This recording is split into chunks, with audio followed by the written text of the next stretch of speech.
afternoon, everyone, and thank you so much for coming and supporting the community garden here in Cooma. With any recipe, whether it's in the kitchen particularly, or whether it's in the garden, just remember, think about it in terms of materials or material equivalents that you have. Because this isn't about doing a high-end recipe book where you need to have some ancient Middle Eastern spice that you have to travel to the other side of the world to find, and then you need to sprinkle Tibetan monks' toenails on the top to plate it up, and all of this rubbish. What you've got to do is work with what you can, where you are, with what you've got. Because saying bring in mulch from far north Queensland and bring this from there and that from there, the whole idea of this is to use what you have to rebuild the soil. And when you take that time to get down, and as Dan said, just look at it and immediately realise that this is compacted and it's hard, then simple measures will help change that.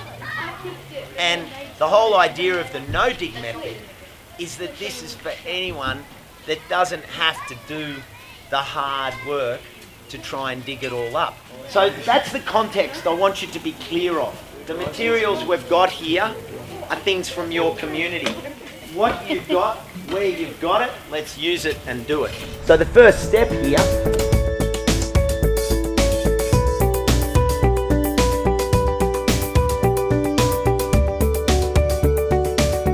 the most important part of this process is the overlap.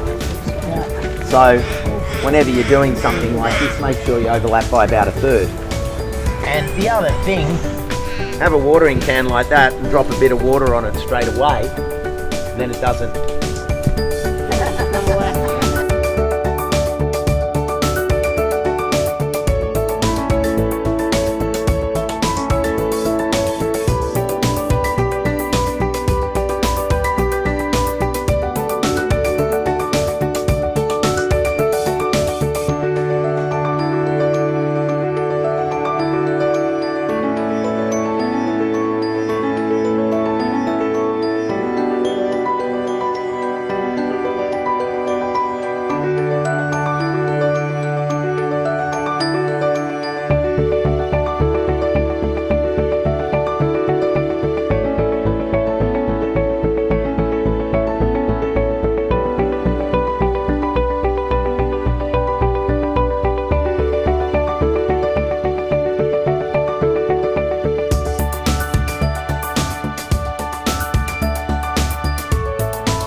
Okay, my ER, when she came to cooking, Greek cooking, she had a recipe, and generally the recipe was, yep, how much?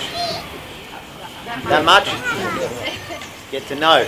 So with molasses, you know, you could go about a, you know, cap or two in there.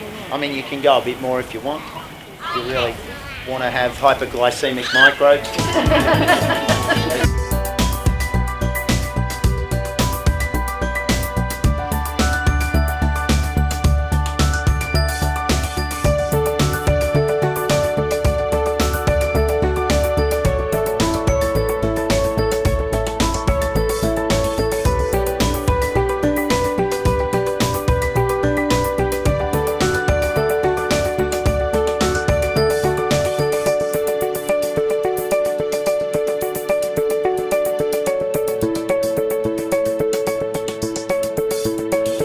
Now remember, this can go on as many times as you like.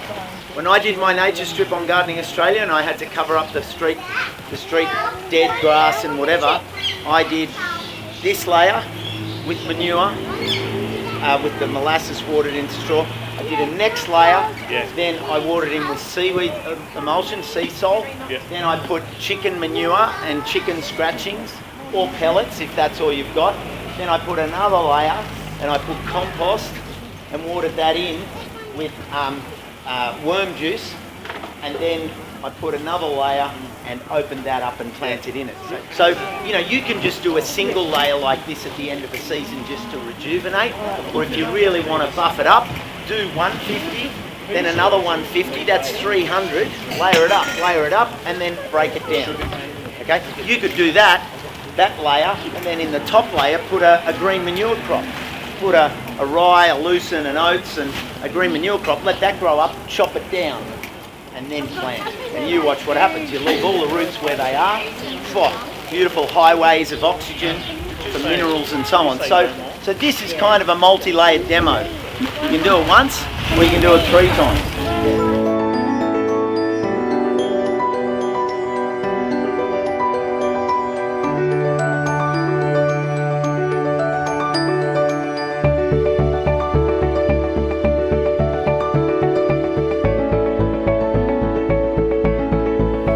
The idea of this is that you don't want to put a seedling into a layer that is going to warm up and be breaking down. The seedling doesn't want to do that. So we're going to have pocket plants. I always like to give it a little bit more of a nitrogen hit because we're talking young leafy greens and they're going to appreciate that. So I could probably, for a wheelbarrow, I could probably mix in up to half a litre of blood and bone. Or here, in this case, I've got pellets.